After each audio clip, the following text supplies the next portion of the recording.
audio you just heard was a 40-second clip of a classical piece from the 16th to 17th century Europe, known as the Baroque period of music, by German composer Johann Sebastian Bach. This piece is known as the Goldberg Variations, which consists of 30 variations of a line of melody and 2 arias, an aria being one single line of melody. It displays the musical breadth, knowledge, and genius of Bach, and what was just presented to you was one of the variations, the 6th variation. Being the first speaker here, I wanted to open up with something short and sweet, something that matches today's theme of mastering the minutiae. Let me pose a question for all of you. When was the last time you interacted with music, apart from just now? And what did that interaction with music feel like? Perhaps opening up a playlist amidst a study session to listen to your favorite song and let it soothe you from the many stresses of life? Or wholeheartedly practicing an instrument in anticipation for your upcoming competition? At a higher level, even, composing lyrics and writing melodies for songs out of pure interest? Well, music can mean something different for everyone. So naturally, every person's interaction with music is their own unique, special experience. For example, I practice 2 hours of piano every day and stream 4 different genres on my YouTube music because I'm so engrossed in it. To me, music is my love language.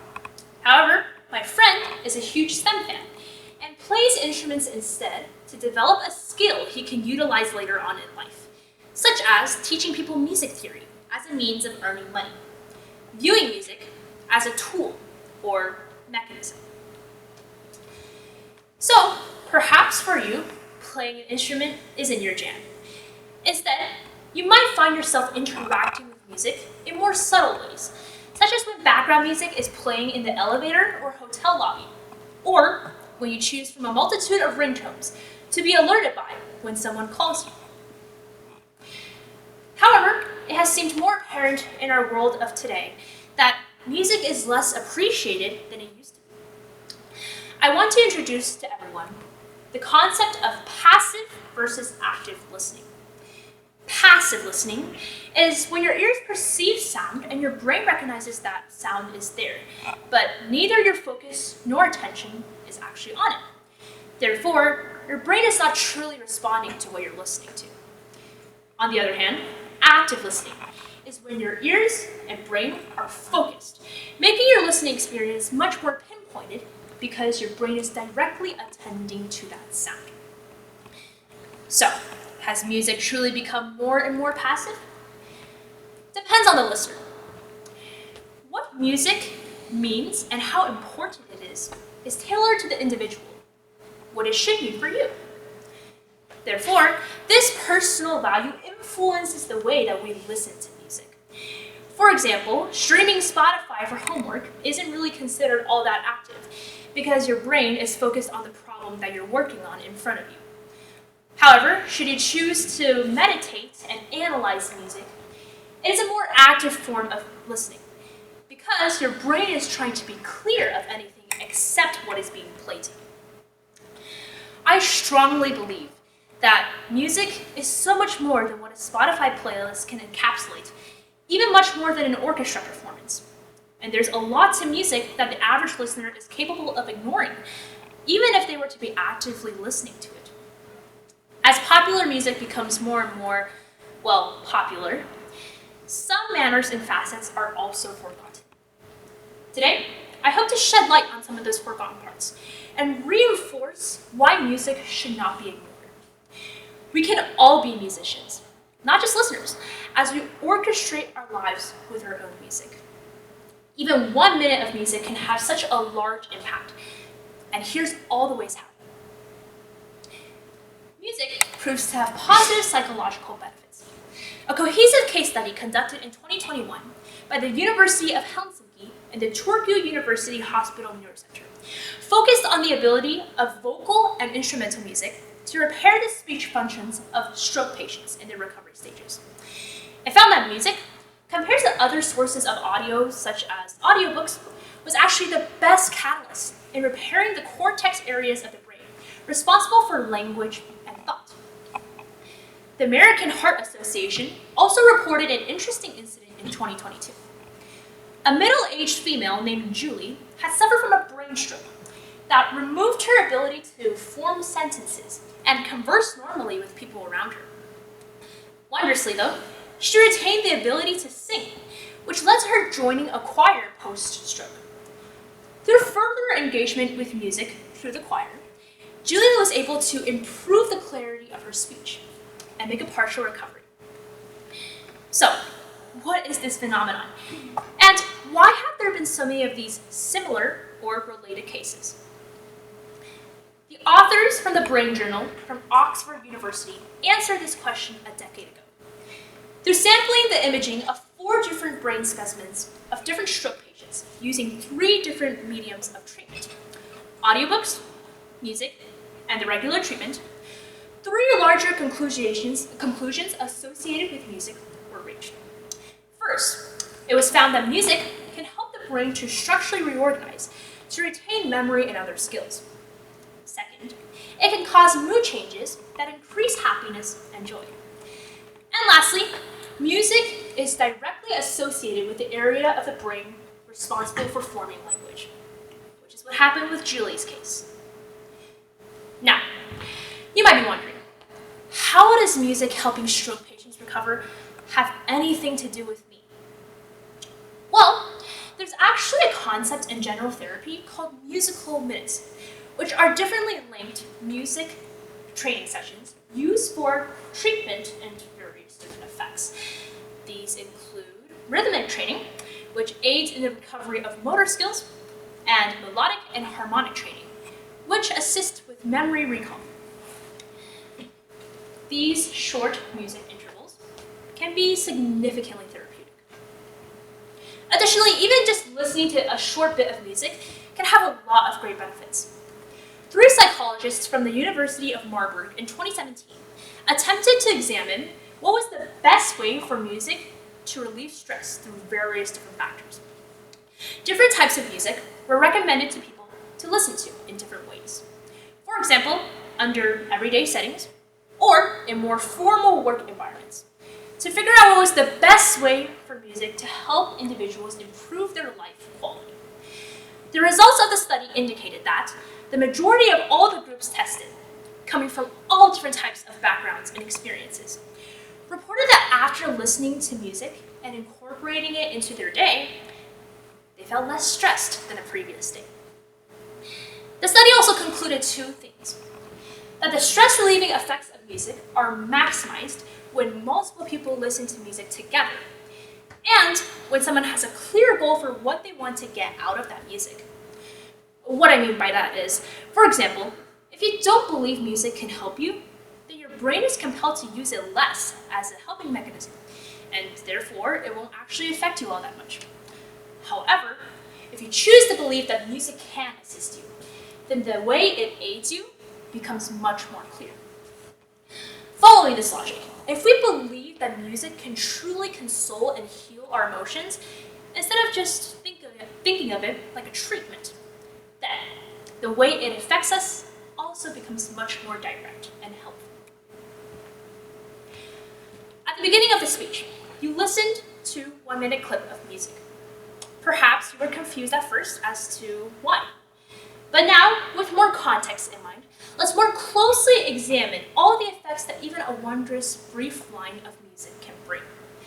I will take a 20-second long clip of one of my favorite violin concertos of all time, Pablo de Sarasate's Zigeunerweise, and break down each of its components that make it the music it is. I will then analyze how those components create sensations to the listeners, us, and make us feel what we feel.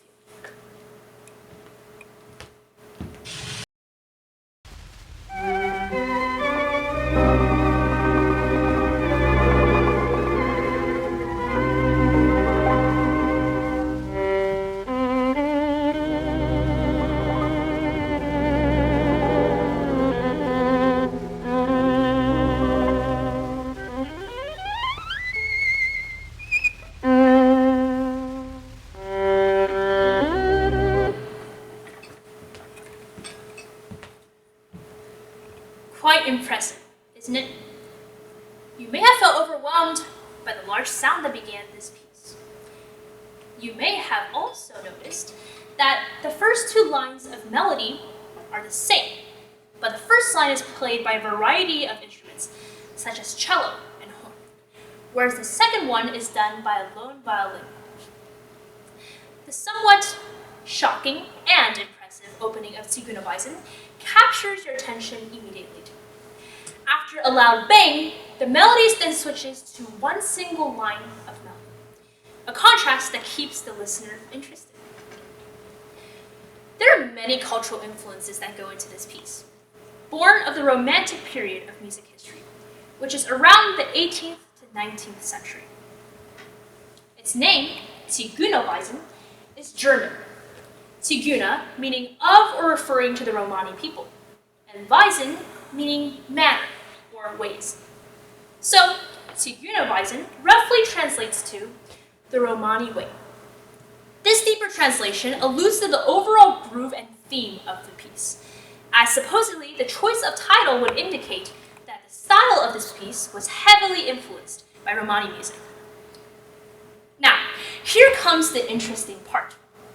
The composer of this supposed Romani-style piece of music, carrying a German title, is Pablo de Sarasate, who is Spanish. Quite confusing, isn't it? But what's even more confusing is that Sarasate seems to have taken inspiration from Hungarian folk music when he wrote this piece. And Hungarian music is completely different from Romani music. The original Spanish name he gave the piece as well, Aires Gitanos, roughly translates to Romani airs in Spanish. So, not only did Sarasate confuse his styles, but his original meaning was also somewhat lost in rough translation. The piece is also played in a minor key, which is more often used to evoke sadder and more sorrowful feelings. In music, melodies are played on scales or groups of notes, and these scales can be either major or minor. The interesting thing about Zigeunerweisen is that the piece begins in minor, but then shifts to major at a later section, and returns to minor, meaning that it's not a piece that intends to stay in one type of mood. Both the title of this piece and its meaning, as well as what you might feel if you were to connect with it further, prove this. Okay, after all of that analysis and science, I'm sure all of you grasped a ton of new information to digest. So, let us return to today's theme of mastering the minutiae. Why is music important to the world and to us? And how, truly, do we embody the concept of mastering music? Although I have by no means mastered music, I do have a ton of experience with it. I started piano at age 5 in quite the unconventional way. Instead of getting forced into it by my parents, I denied my mom the first time she asked. I was around 3 or 4 at the time, and I was a total singer kid, blasting my voice off in song at the karaoke bar. However, a year later, I randomly developed an interest for instruments and asked my mom if I could give piano a try. Because of that stimulation and initiative, I quickly and naturally fell in love with piano. And before I knew it, 6 years had flew by where I studied piano with 5 different professors. I learned to adore the piano like a friend, rather than just a tool on which I slammed wooden keys. Then, COVID hit. The impact of this pandemic on me was actually quite large, because as a kid I was very enthusiastic and outgoing, and the sudden fact that I wouldn't be able to go out or socialize with people anymore didn't register well with me. In turn, this also impacted the way I viewed music, because without the weekly challenge of going to lessons and learning new, exciting, difficult pieces, I was stuck to repetitive practice at home. Slowly, my passion and creativity for piano began to run dry, reflected in the slow decrease and eventual pause in my practice time. During this downtime, I began to reflect on why I loved music. I began to question myself. wondering, why play piano? I didn't find any answers there. Instead, as I immersed myself more and more into virtual learning and online work, I started to listen to pop music as a way to get by my mundane and dull days. By the time I finished 6th grade, it felt as if pop was my new medium, which also made me realize that music hadn't escaped my life at all. It was just supporting me in a different manner. A year later, as America slowly came out of quarantine, I also resumed piano. With such a long time away from my utmost passion, I missed my friend and learned to value the piano much more than I did before. Throughout this talk today, I kept stressing the importance of actively listening to music. Yet hypocritically enough, I had been overly active in my approach, and my story was rather about how passive listening changed me into a better musician. What I mean when I say mastering music isn't that you necessarily have to be the best at one type of listening. Both passive and active listening are important, but what's even more important is how you use them. Because, in the end, it all ties back to what music means for everybody, what it should mean for you. With that, today, we've explored the multifaceted influence of even 1 minute of music. We've seen its power to transform our cognitive and emotional states, to set the tone for our experiences, and to aid us in discovering ourselves and bettering our lives. The power of short compared to long durations of music is that you listen to just enough of it to start activity in the brain, but it also draws you to wanting more. At the end of this talk, you will hear another minute of music. This time, I invite you to use what you have learned to actively listen to the music. You might find it nice to let the music come naturally to you. Or you might want to try and analyze it like I did. But the most essential thing is to let your focus be on the music and nothing else.